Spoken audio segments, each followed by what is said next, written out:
Hello and welcome to Cymera, Britain's only book festival celebrating science fiction, fantasy and horror writing. My name is Anne Landman and I'm the festival's founder and artistic director. Right about now, I'd hope to be welcoming you to beautiful Edinburgh, to our venue The Pleasance, for a weekend packed with events. Writing workshop, panels, readings, open mics, a quiz, a ceilidh, 2 plays. We had so much in store for you. Thank you for joining us online instead, to be part of our programme from the safety of your homes. We're very excited to still bring you a fantastic lineup of speakers. We'd ask you that you support our speakers, and there's many ways you can do that. You can buy their books or borrow them from the library. You can donate to them directly via their Patreon or Ko-fi. You will find the links for that below in the description. We encourage you to buy a ticket for our events, even the pre-recorded ones. All ticket money will go directly to our speakers.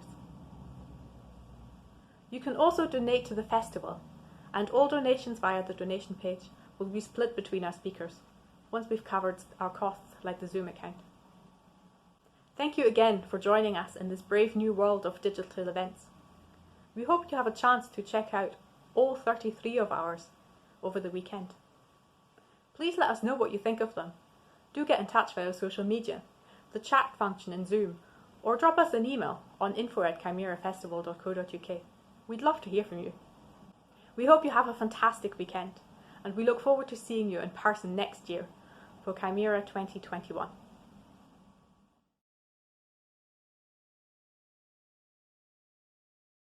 So welcome everybody to the panel, Writing the Weird with Georgina Bruce and Laura Marrow, and I am of course the force ghost of Kit Power, so I apologise for my pallid complexion, but I am speaking to you from beyond the grave, so you know, that's fine.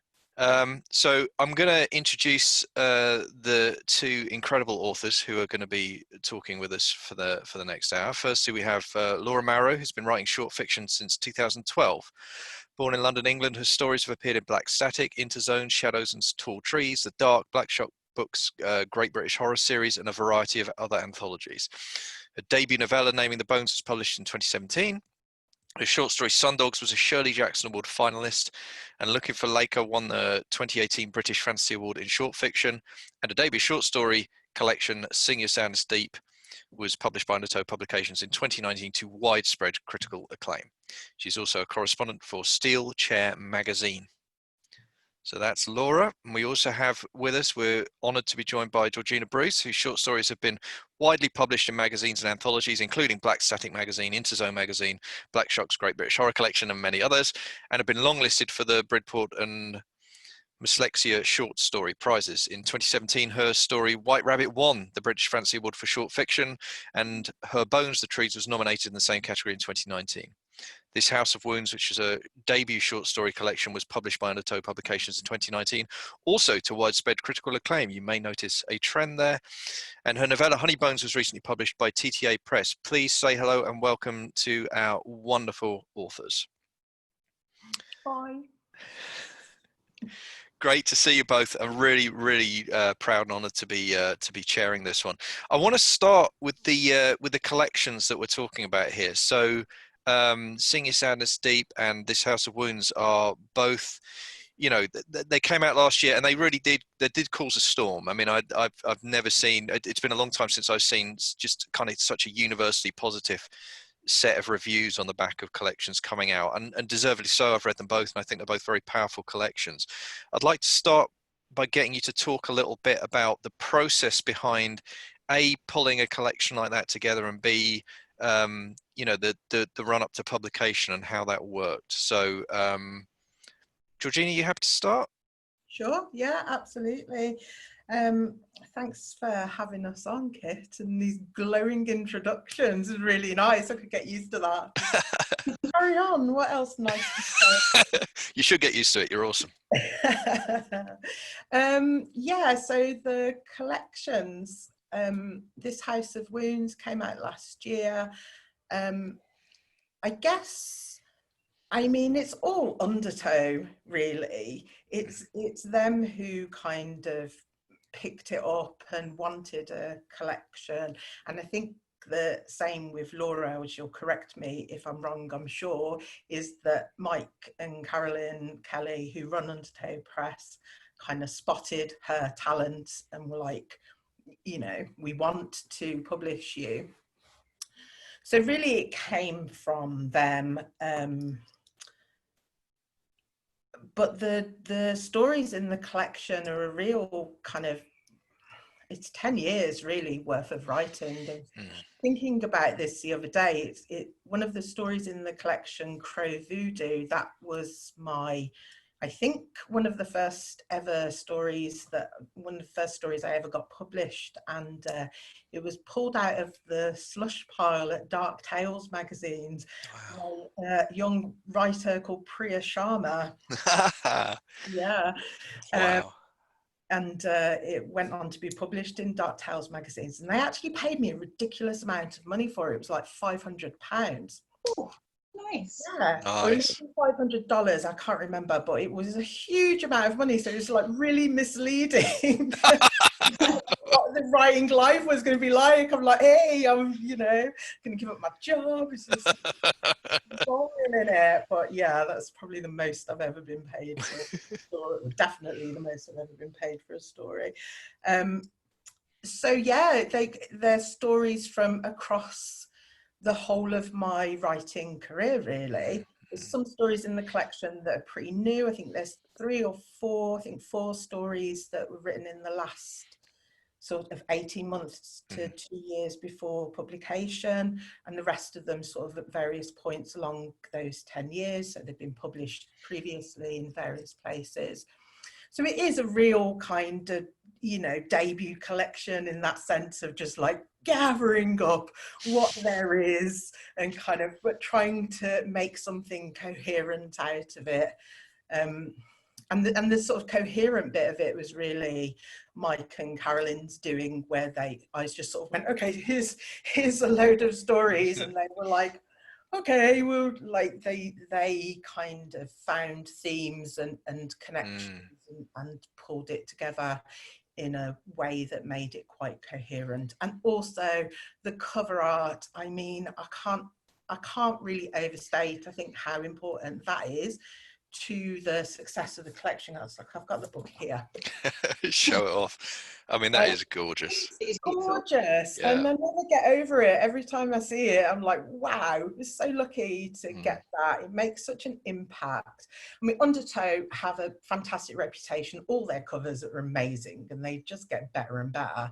But I think that's perfect for, you know, what the stories are. So I think it made a big difference as well in terms of the reception that it got. So yeah, that's brilliant. Laura, I'm going to bring you in just a second, but I had a follow-up that I wanted to ask before I forgot it, and it's too late. I've already forgotten it. No, so you talked about sending over the stories. Just quickly, presumably, I mean, it's not every story you've written over the last 10 years, right? So how many did you pre-select before sending to Undertow, or did you send Undertow everything and they picked the stories, or was it somewhere in between the two? Somewhere in between. I selected a lot of stories. Right.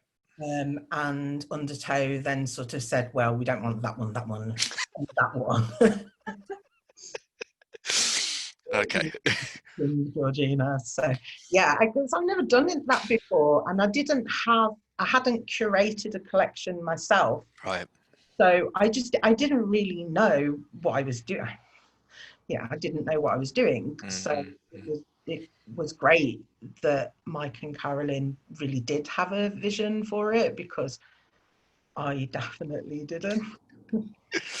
Right. Okay. Thank you. That's great. I mean, Laura, same opening question to you. I think. How did it come about for your collection? It was a slightly different, although I would say definitely it was all Undertow again. You know, they did all the heavy lifting on it. All I did was throw things at them. But so I didn't get scouted by them. I noticed they had their submissions open for short story collections. So because I'd always wanted to get an Undertow collection for, you know, many reasons. But so I thought, I'm just going to take a punt at this. So I sent 3 stories. And I tried to make sure that they were the ones that and it's hard to be like objective about your work, but the ones that I thought were the best, you know, make the best showing, I guess. So I sent those across, and then they came back and said, okay, that's a good start, send us some more. So that's where it gets kind of nerve-wracking, because then you kind of like, okay, I've played my best hand here. Right. Everything else is like a bit of a crapshoot. So so then I picked, so I haven't been writing that long, relatively speaking. I started writing in 2012. So it's not a long time to amass a body of work if you're like me and you write at a glacial pace. I'm a very slow writer. So I don't have a massive body of work. So it was kind of like, I didn't want to send everything I've ever written and just go, here, look at everything I've ever written, and just pick, you know, I didn't want to do it that way. So I kind of picked, oh, sorry, my phone is doing something. I picked what I thought would be like the next best selection of stories, and I well, okay, let's see if they like those, and it turned out they did like those, so you know, it was good. Sorry, my cat is doing, I told you, as soon as I started to talk, my cats would want to do stuff, right? So yeah, I sent those off, and it was like, okay, great, yeah, let's do this collection thing. So then from then on, it was kind of like, I guess, yeah, I mean, like George was saying, Mike and Carolyn did the work of finding the themes and finding knitting things together, and sorry, what join the stories and what order they should go into and where they all fit next to each other. And the other thing that I was asked to do was write a couple of new stories for the collection, and that was quite interesting, because so my first ever story is in there. My debut story was Red Rabbit, which ironically enough was published by Undertow in Shadows and Tall Trees. So it felt like a homecoming kind of, to have the collection published by Undertow as well. But it's a bit intimidating because you've got work in there that I wrote, you know, in 2012, in my mid-20s, when I was just starting out. And then you've got loads of new stuff. And I was worried there'd be like a gulf of quality or a gulf of like, I don't know, just it would read really obviously that this was stuff that I'd written when I was much younger and much less experienced, and that people would look at it and go, wow, that kind of sucked. So so that was quite intimidating. So I wrote two new stories for it. I wrote In the City of Bones, and I wrote The Pain Eater's Daughter. And they sit, like, The Pain Eater's Daughter closes out the book, which is, I was quite pleased with. Yeah, honestly though, like George is saying, it's most of the work came from Mike and Carolyn. I threw stories at them and they sent back a book, and a book with a stunning cover. I mean, I remember Mike sending through the cover art and saying, you know, which one, these are our ideas, which one would you like? And I saw the one with the fox on it, and I was like, that one, that is the one that I want. Like, there was no question about it. I was so struck by it. And every time people see the cover, they're like, oh my God, that's such a beautiful book. So even if they're not necessarily, they don't know me or they don't know what I write, the cover is there, you know, and they're like, oh, that book looks so great. So that's, you know, I credit that a lot for the reason people are picking the book up, because it's such a cool looking book. Yeah, Mike and Carolyn have been great the whole way through. They were like, okay, this story should fit here. This is the order of stories that we think it should have, because, you know, they flow in this way. And I'm just sitting there going, you know what, just do what you want. I trust you. It's in your hands. And I was obviously, I think I was right to trust them. It seems to have worked out okay. So, yeah. It's really interesting. I mean, yes, Undertow, as you say, as you both sort of mentioned, observed, have a deserved reputation for quality, don't they? I mean, the Shadows and Tall Trees, I think, has got a rep of being one of the very best, if not the best, you know, weird / horror genre fiction kind of anthology series out there. I mean, it just is. It's the gold standard. It's and I know for a lot of writers, it's their kind of dream market. You know, it's their kind of white elephant. It's the one they keep chasing. So yeah. So it sounds like obviously there was a lot of work involved, but it does sound like the process was fairly harmonious. Were there any moments where you had a story you felt you really wanted to go to bat for, or where you had concerns about the running order or anything like that, or did it just, as you say, you trusted them and you were happy with what came out? Yes, me. Either of you. I mean, I think it's obviously, with hindsight, you can kind of look and think maybe I would do things slightly different now, having had the experience. Sure. And having more of an idea of what to expect and get out of it. I very much put myself in Mike and Carolyn's hands, really, and said, you know, you can decide and it's up to you. And I deferred decisions to them all the time. So, but you know, I take responsibility, obviously, for that. That was my decision to Sure. decide things. And I think that they made great decisions and turned out a really great book. That, you know, it was actually a very smooth process. I do wonder sometimes if it's just my kind of writing career is misrepresentative of or unrepresentative of general writing careers, because it just seemed to go so smoothly. Right. Didn't really have any fights. That the only thing that I could say is some of the swearing. You know, Mike and Carolyn, being Canadian, they're really nice and they don't like the C word. And I think that was really the only point where I was a bit kind of like, you know, I wanted to hold on to the like really obscenities, but yeah.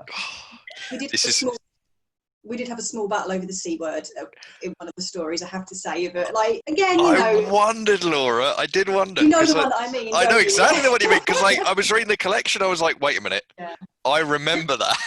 So for me, it's really, I know it sounds really stupid that a single obscenity would be really important to the story, but it was important to the story because it's like the moment. Yeah, sorry, he needs to go. The kind of like, when I read it out loud at FantasyCon, it was the punchline, not the punchline, but you know, it was the wham line, I guess, if you want to put it that way. So I was really reluctant to let it go, and I did kind of like, can we please keep it? Can we keep it? And then, you know, I totally understand why they didn't keep it, and I completely accept it. It's not sure. like, I don't resent that decision. I get the reasoning and respect it, and in the end, it was like, okay, fine, we'll just take it out, no problem. It's just a word at the end of the day. But it is interesting when you're working with kind of like differing transatlantic sensibilities, that kind of. Yeah, that's really fascinating. That's really interesting. Thank you for that. Yeah, that's great. Getting onto the stories themselves then, you both mentioned that they were written over a period of a number of years. Presumably then, as part of the editorial process, one of the things that happens is you find yourselves reflecting on that period of time and how you've grown, evolved, changed as a writer and maybe as a person as well. Can you just talk a bit about both the emotions of how you found that process, but also like the mechanics of it?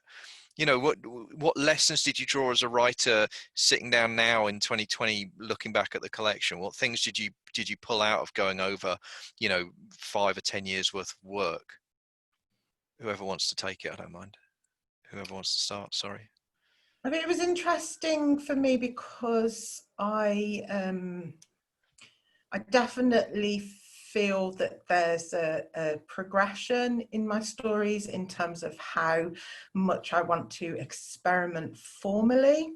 The form and structure of stories, and the more recently written stories in the collection are way more out there in that sense than the earlier stories. And it's interesting as well, when people are reading and reviewing, there's often a split where people go, well, I quite like these stories, they made sense, but these stories going on. So I do think that it's quite easy to see that my interests and preoccupations as a writer have changed over that period of time, and that, you know, I am getting much more interested in the form than I was when I started out. So in that sense, that was quite enlightening.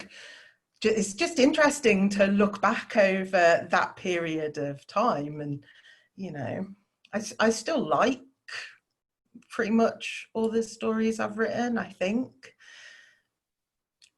But yeah, I definitely feel like they've changed a lot. The nature of what I'm writing has changed a lot.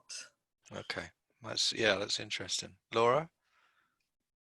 It was weird kind of rereading the first few stories I'd written, and sort of like, I wouldn't say I thought, oh wow, these are total garbage, because but it was, I guess, because also the time of my life that I'm writing it. So I started writing these things in my mid-20s. I'm now in my mid-30s, and it's, you know, that's as a period of your life goes, I think you do undergo a lot of changes as a person in that time.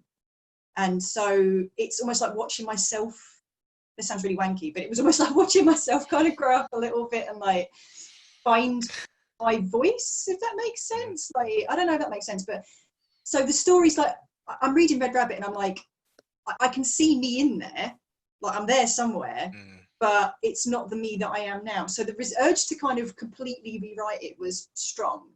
Right. But I didn't do that. I did rewrite it a little bit. I did change little bits of it, but I didn't want to kind of mess with the structural integrity of it too much, because it's still, I guess what's cool about it is it's kind of like for me reading it, other people probably won't necessarily see that, and that's totally fine, but it's like a personal history in a way. It's like, and I don't think if I'm ever lucky enough to release another collection at some point in the future, I don't know if it will be the same thing. I don't know if it will be the same amount of change, but there's a lot of kind of personal growth as a writer and as a person in that work, I think, in that collection. And it's interesting what George was saying about, you know, when you see reviews that people saying, oh, I like this lot of stories and that, because I found a similar sort of thing, like people either picking out my older stories and going, oh, I like these ones are really, or either picking those out or picking out the newer stories. So obviously there is kind of a preference either for the way I used to write or the way I write now, and that's, you know, that is what it is. I don't mind, but it's just interesting to kind of note that. So, sorry. No, go. No, go. To add something to that, I was also struck, in fact, recently I've been struck by how I've circled around the same, not just the same themes, but the same images and tropes in my writing for such a long time. So I mentioned Crow Voodoo, which was one of the first stories I wrote, that, you know, it has this sort of anthropomorphized crow quasi father figure in it, and then kind of like circling round to later stories, like there's a story in the book called Little Heart, which has this same kind of character in it, and I think I didn't really realize that how much I'd kind of circled around these same things. So I think in a way it's good to kind of put it all in one place, because I can sort of go, okay, I have actually written about that now. Relax and write about something else. You do notice, don't you, like the themes that repeat, and like as you point out, like actual images, and you're like, I didn't even realise that I've literally repeated this same thing, but in a slightly different way. Like obviously it must be something that's really powerful to you and something that really means something to you, but you just don't notice until you look at them side by side and go, oh fuck, I've written that twice. There's so many, there's actual lines in every story. There's lines and words in some of the stories that I've literally used the same, like, and I must have thought at the time going, wow, that's such a cool line, I'm going to put that in there, and it's like 4 years ago. Come on. I think that's great. I mean, there's that kind of joke about how fiction writing is just fiction writers telling on themselves endlessly, right? And it is that thing of like, I think that I love how those thematic obsessions emerge and are apparent post fact, but they're not there in the writing. You know, at the time you're in whatever zone you're in, you're just trying to get it done, and then as you say, you look back and you're like, so I've got a real thing going on here about whatever it is, you know. Can we talk a bit about then? I know there's going to be a lot of people watching who are sort of maybe quite early on their writing journey as well, you know, starting out right now. You've talked about how you noticed a development. Both of you have spoken about how you noticed a development in your voice and your approach, and Georgina, you talked about especially formal and an increasing, you've discovered within yourself an increasing desire to play with the form itself. I wondered if you could, if you've noticed any development in the mechanics of how you write over the period of time since you started. So are there habits you've developed, habits you've had to break, the age-old question, how do you find time, all that kind of stuff? Anything there that you want to reflect on? I mean, I have nothing but time at the moment. So literally, my life is just one big expanse of time filled. However, I do not fill it with writing loads of wonderful stuff, I have to say. Yeah, I guess it's changed over the years.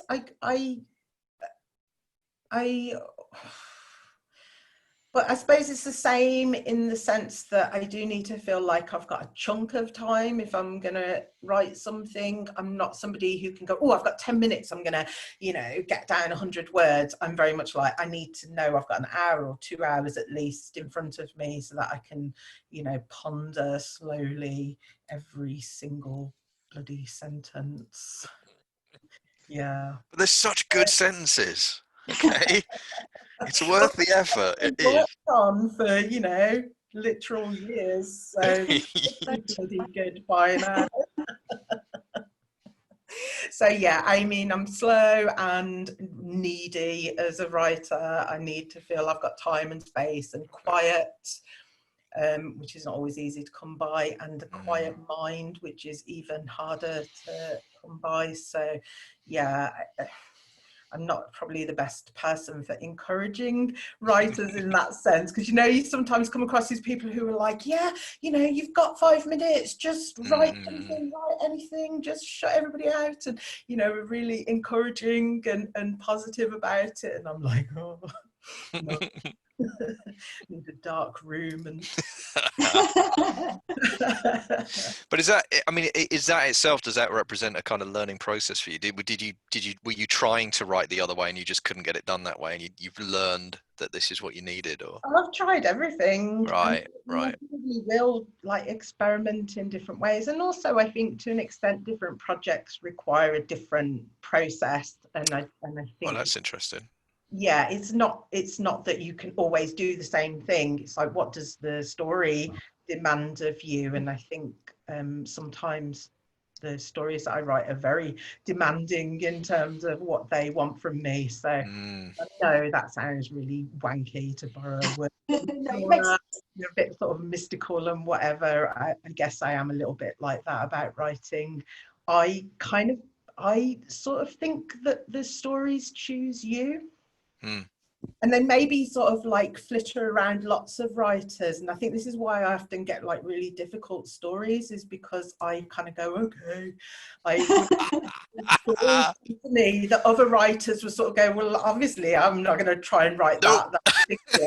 Here's my barge pole, I'm just going to 4 dimensions and we don't know if she's crazy, and I'm like, yeah, let's do it. So yeah, I think there's something about the nature of the story itself that determines what your process is to get that story. That is fascinating, and I may want to come back to that a little bit more later if we've got time. Laura, do you want to got anything you want to say on this, on the subject of as I said, the mechanics of how you've developed as a writer? I've sort of tried writing out of my comfort zone and doing different things, but I've always been like, so when you go on Twitter and that, all these writers are like, oh yeah, write every day, put aside X amount of time to write. If you don't write every day, you're not a writer, and all this kind of bullshit. And I'm like, I don't write every day. Sometimes I don't even write every week. Sometimes I don't write for 3 weeks. I can't just switch it on. And I've got the utmost respect for writers who can switch it on, and I think those people who are going to ultimately, I guess, maybe succeed because you've got the ability and the drive to do it. But I can't do it that way. I can't just sit down at a computer and go, right, words are going to happen, because words don't happen. The words are not going to happen if I do that.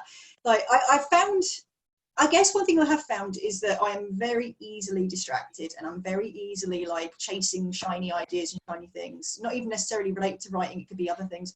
So in recent years, I have been trying to make myself sit down for 20-minute intervals and go, right, here is 20 minutes. In that 20 minutes, you can either write or you can sit on your phone. That's it. You've got, those are your 2 choices. You write or you do nothing. And if I've got a deadline coming up or something like that, then that sometimes works. But mostly I just have to it just has to happen. I can't. And the other thing I've tried to break out of that I can't, and I've just accepted is part of what I do now, is I think George was saying this earlier as well, when you edit as you go, and if a sentence isn't right, I can't move on to the next sentence because that sentence has to be right first. And again, people try and beat that out of you. People kind of go, oh, you shouldn't be a perfectionist. You should, just get the words down. You can worry about it later. And I'm sure that is really good advice for some people. I'm not knocking it as advice. I think for people who are really struggling with it, that's great advice. But for me, I've tried it. It doesn't work. The sentence has to be right. If it isn't right, I can't move on. And that's just, and I've why beat these things out of yourself is kind of the way that I look at it. If it's the way that you work and it's the way that suits you, then it's all right. You know, I just feel like sometimes we're all a little bit too prescriptive with the way that we think that writing should be, and that intimidates beginner writers a little bit, I think, when they think, you know, when you're looking at all these rules and all these how-tos and all this stuff. And I do think to a certain extent you just have to find it yourself. You have to kind of, you know, just dive in and like learn to swim, and the way that you swim is the way that's right for you. You know, as long as you're not drowning, you're doing great. So, you know what I mean? There is this like commercial pressure, isn't there? And I think that there's this sense of, yeah, how do you write when you want to be a writer who's making money and putting out books all the time and building a career and stuff? And the people who talk about that, write every day and all of these, and, you know, don't be a perfectionist and all of that, they're probably right that that's how you do it. But and I'm not saying that all writers don't want to be successful and be putting books out all the time and all of that, because we do, but it doesn't give much room for the, you know, what you're saying, for that individual process, that we work in different ways, and you know, we want to make it right for uncomfortable for us. But like in every area of life, writing's no different. There's this like commercial element to it that's very loud and noisy and always exerting pressure.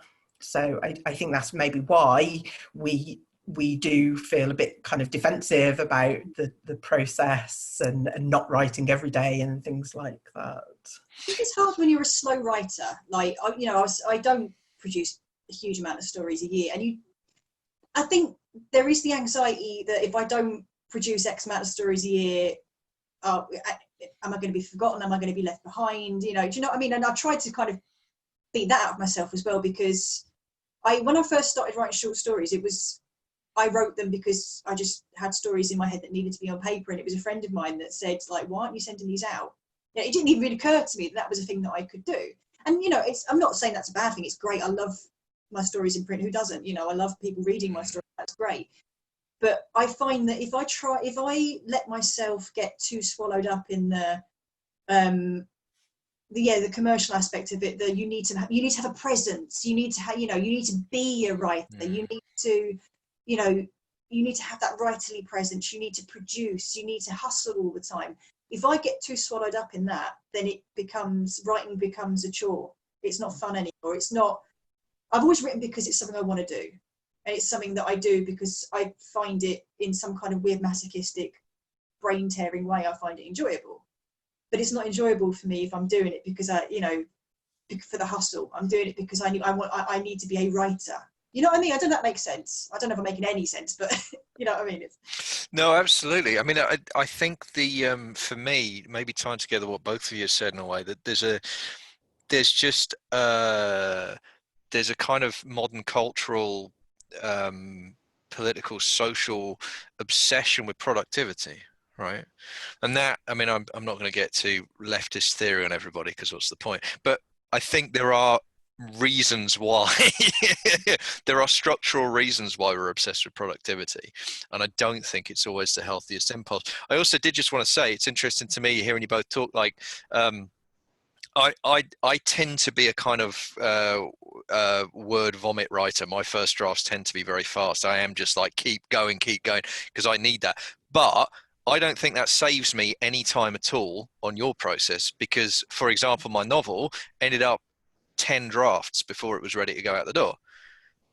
So I have to do the same work you do on the sentences. It's just I do it afterwards, but it's the same amount of, like, I have to come back then and go like, no, that doesn't work, that's rubbish, that doesn't work, that whole second half needs rewriting, blah blah. So, you know, you may be spending more time on a sentence by sentence level to get the thing out, but I bet you go through less drafts than I do. So that's where it all falls down, though, because I'll spend ages getting that sentence right, and then I'll finish the draft and I'll go back and go, well, that's not right. And oh, don't do that.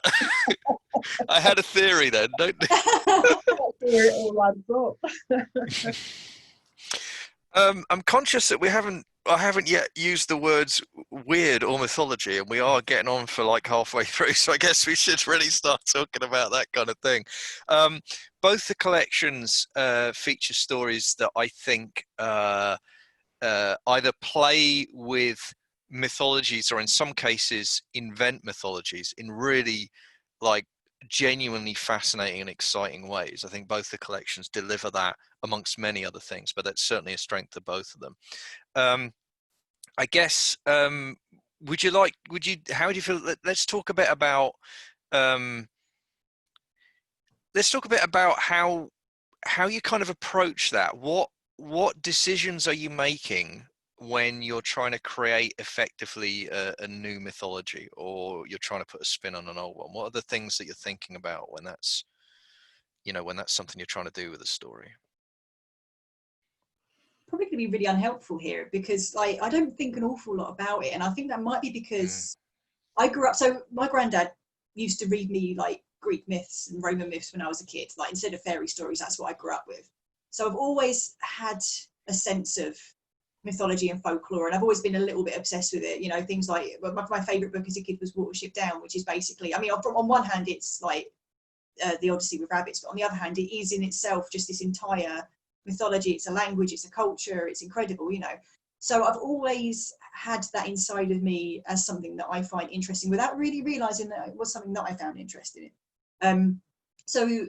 And then even as an adult, I mean, I just finished my master's, and my master's was on I wrote about liminal spaces, which is one of my favorite pieces of modern mythology. You know, the idea that in the urban world we've got these kind of go-betweens, these areas that don't fit, that don't, you know, that are thoroughfares or pathways or thresholds, and the mythology of those and the way they fit into our life. So stuff like that just really interests me, and it's just, I don't know, it just bleeds in, I think, to be honest with you. It's not a conscious choice on my part to create mythologies. I mean, unless I am writing a story specifically steeped in a mythology, which I sometimes do. You know, sometimes I borrow, like Obsidian, I borrowed from Finnish mythology because I find that interesting. That was a conscious choice.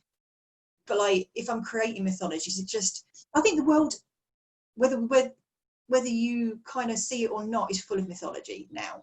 Like, I think I mentioned this to you guys in email the other day, but there was a thing about the cheese rolling festival that got cancelled, and they rolled a symbolic baby bell, and I just love that, because the idea that it's such an important ritual that we must do something, we must honour it in some way, and just the phrase symbolic baby bell is the most beautiful phrase in the English language. Wonderful. You know, it's just, but we create mythology. I think we can't help but create mythologies. I think it's just in our nature to do that.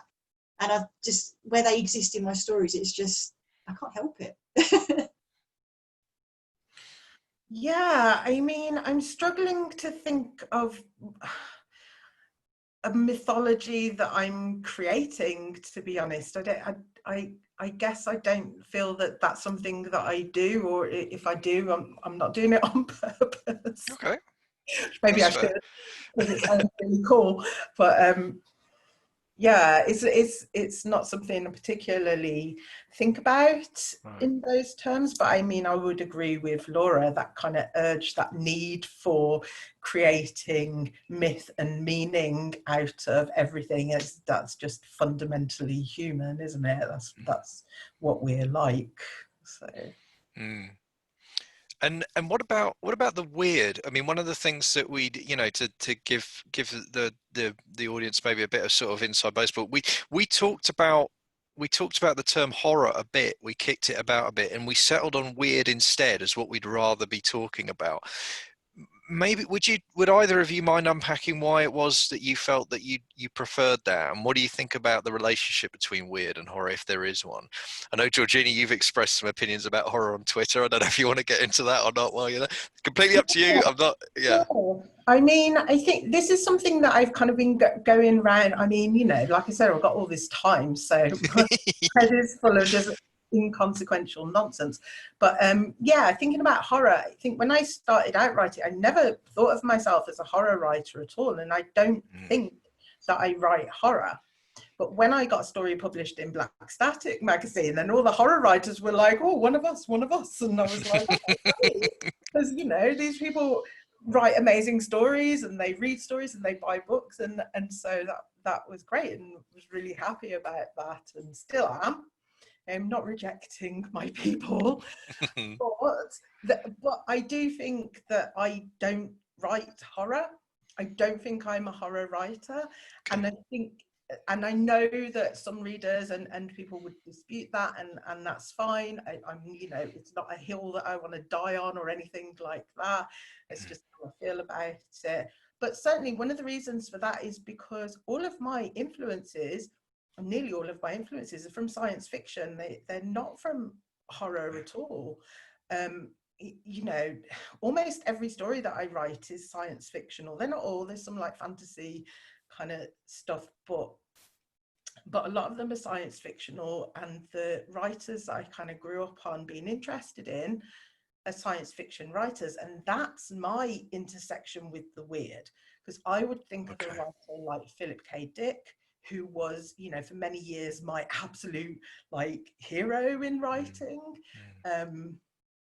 who writes about, you know, reality breaking down and not knowing what's real and not real, and kind of slipping from one world into another world, and trying to like navigate that strangeness, and you being in one world and everybody around you is in another world, and you know, like you're trapped in these labyrinthine kind of halls of mirrors and stuff. And that, I still love all that stuff. That's what I write about over and over and over again. So to me, that's not a horror influence.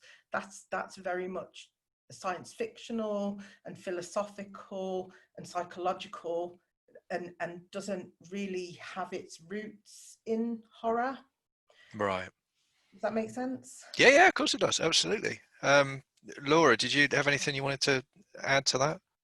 I actually, I kind of agree with Georgina that I don't necessarily think I am neatly a horror writer, and I never, definitely didn't set out to be a horror writer either. I just wrote a story and it kind of fit in that, kind of fit there. I don't, like again, like George said, I am perfectly happy with the idea of being a horror writer. It's not a dirty word to me. It doesn't bother me. I wear the hat quite happily, but I don't know that I fit there. And I think when the collection came out, quite a lot of people turned around and said, this isn't really horror though, is it? Like, not in a nasty way. It was like, you know, this is something, but there's only one real story in there that you would consider horror. And that's like, I think, you know, I would agree with George that I think your science fiction influences really come through. I mean, like in stuff like Catworld, for example, is very, you know, I see this Philip K. Dick influence in that.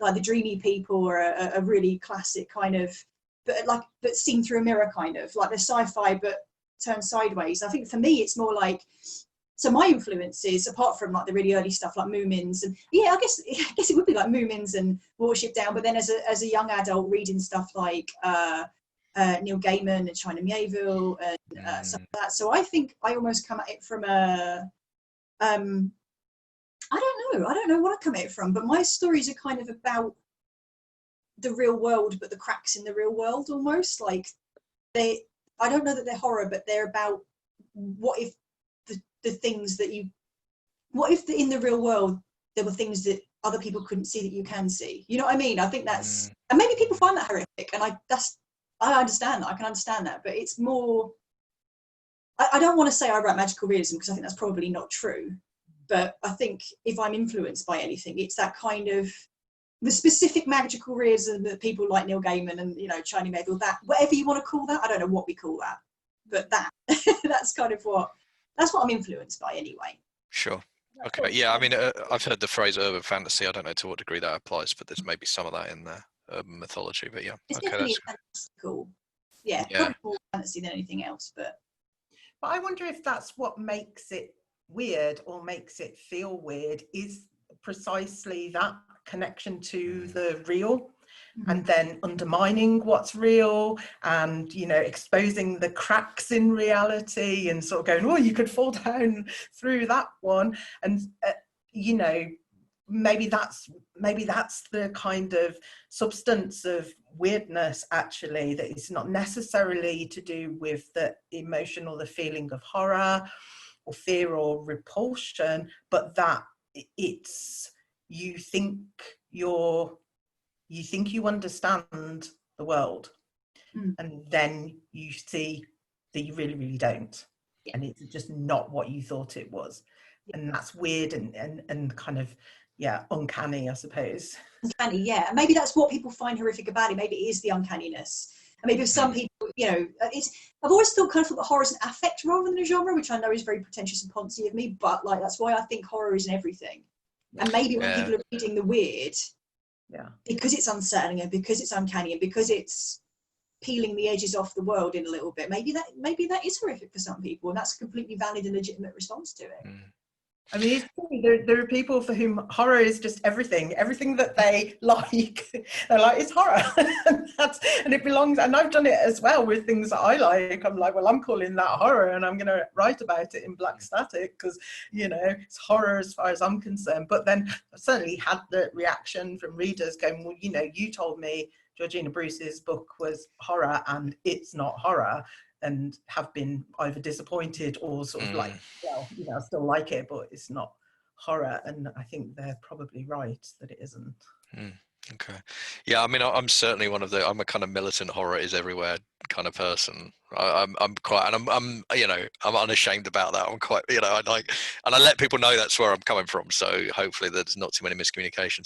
I want to keep talking, but we have got 15 minutes to go and a ton of questions. So I'm just going to start firing off questions from the audience now, if that's all right. And thank you everyone who's watching, listening, and sending questions for your patience with me while I hog the conversation. But we'll move over now. So we've got a young man by the name of Jim McLeod. I don't know if either of you have heard of him. Yeah, I don't know. Is there one story that you would swap out for another story in your collections? Is there one story you'd like to swap in? Not necessarily, but I do think I've got a novella out, Honeybones, which I also have a copy here. Anybody want to know what it looks like? I came prepared. And even though it's a standalone story, I do think it probably belongs in this House of Wounds. It's very much thematically and sort of image-wise, it's very it does belong in there. So I think maybe... and at one point it was a possibility that it might have gone in there, but I wanted TTA Press to publish it separately, so it didn't. But yeah. Okay, no, that's cool. Laura? There's a story that came just after Sing Your Sadness Deep called Lady Grinning Soul, which I wrote, and I kind of wish that could have been in there. You know, the timing was wrong, so but I'm happy with it. Yeah, I wouldn't take anything else out. Right. Okay. Someone's just said product placement on the. Oh yeah. Buy my books. I love that you came prepared. It's brilliant. Buy all the books, people. Come on, buy all the books. Camilla asks, how do you feel about taking the weird genre and expanding it into longer pieces, perhaps even novels? Are there compromises that need to be made? Yeah, that's an interesting thing. Both of you spoken about short fiction novellas. Yeah, how do you feel about that? Is there an issue with the weird over a longer form? Does it become unweird at novel length, maybe? I don't think it does necessarily become unweird. I just think that novels are really fucking hard to write. Yes. Whatever you're writing about, they're just not easy. And I think that, you know, you obviously do have to make compromises because people kind of, I don't know, need to have a vague grasp on what's going on, which perhaps in a short story, my short stories, I'm kind of like, I am not going to tell you. Just deal with it. Deal with it. Exactly, just deal with it. It's just happening. Whereas in a novel, I don't think you would get away with that quite as much, quite blatantly. But no, I don't think that you can't write weird novels and make them just as weird. But I do think, and it's maybe one of my kind of preoccupations, is that I do think that one of the ways to do it is to look at structure as part of telling the stories. It's how you tell it is as important as what you're telling. It's part of it. So I think that when novels can be successful is when they kind of, you know, meld those elements, the story and the telling of the story work together, and I think that's where you can build in an awful lot of weird, uncanny, unsettling and interesting stuff.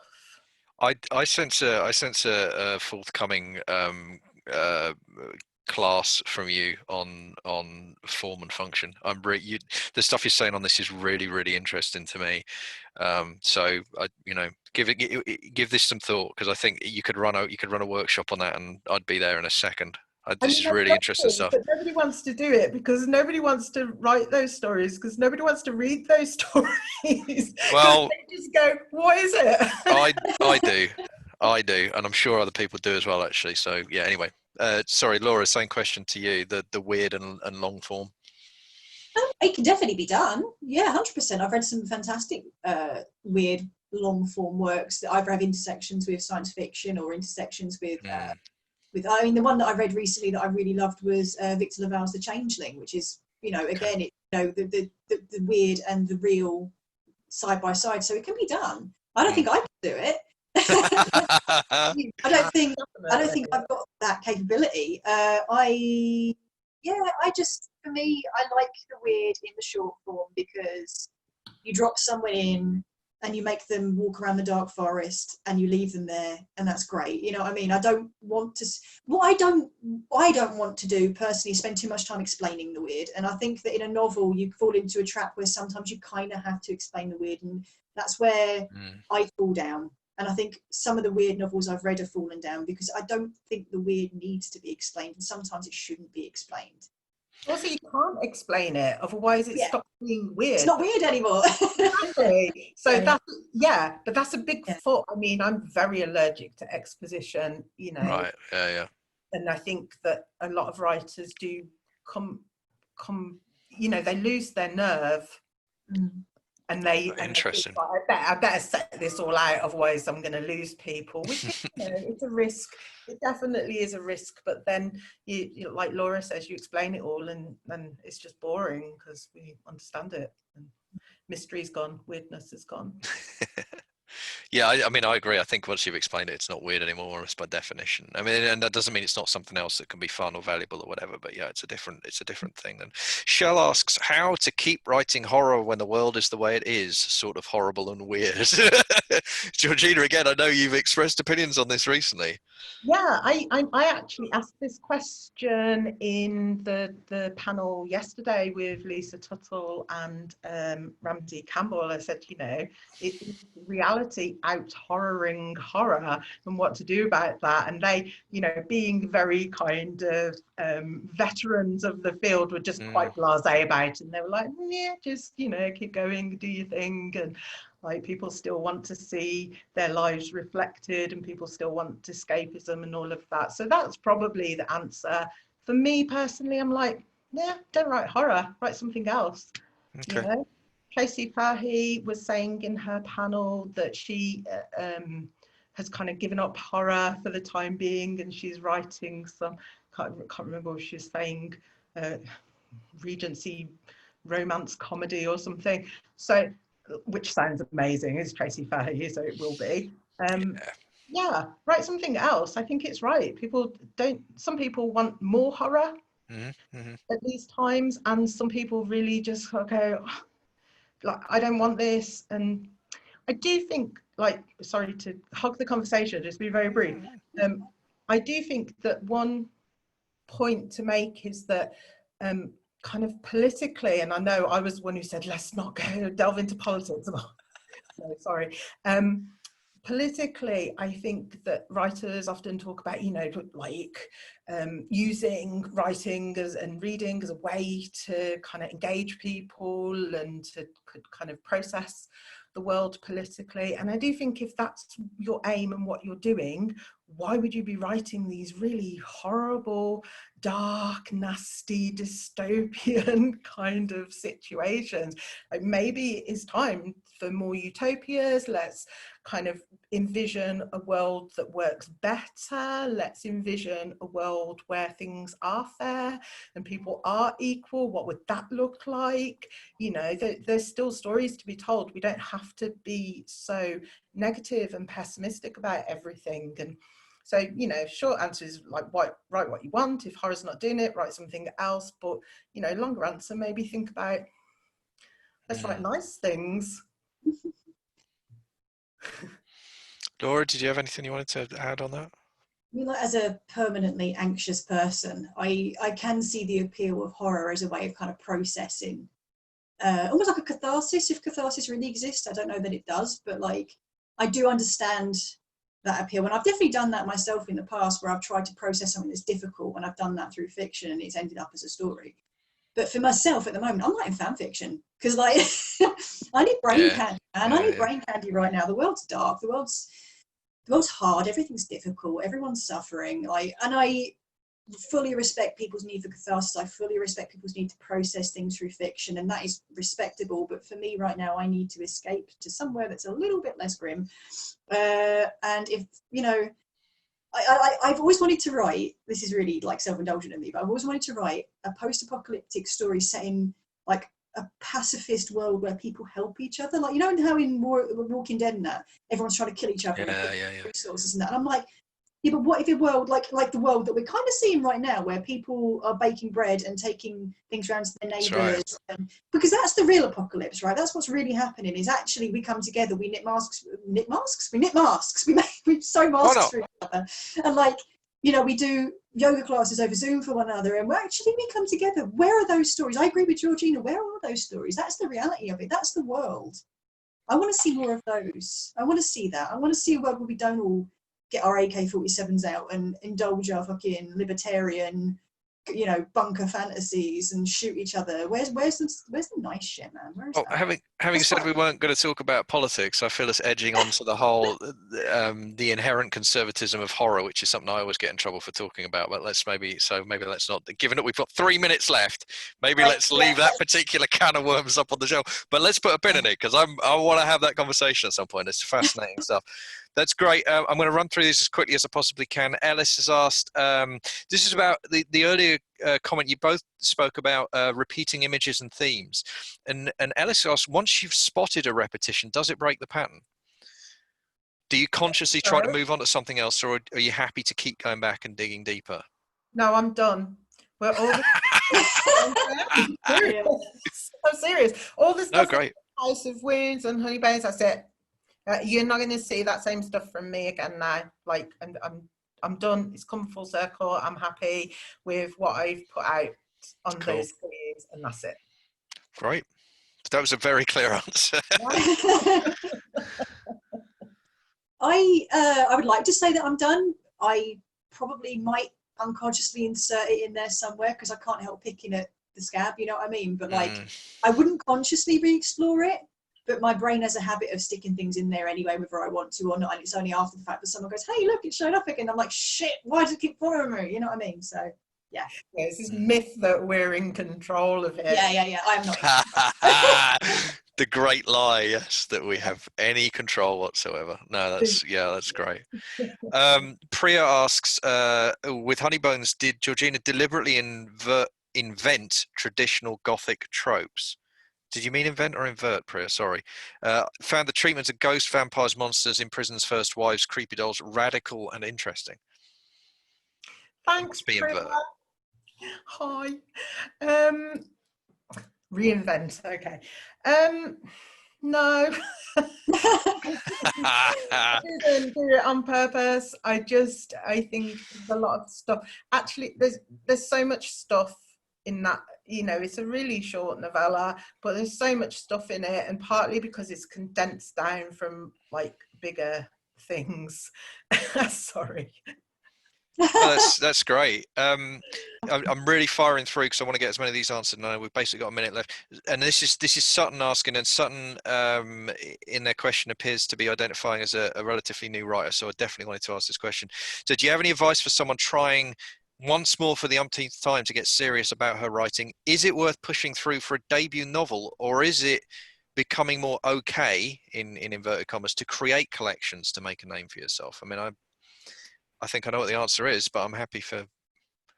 I think yes. Yeah, Clearly.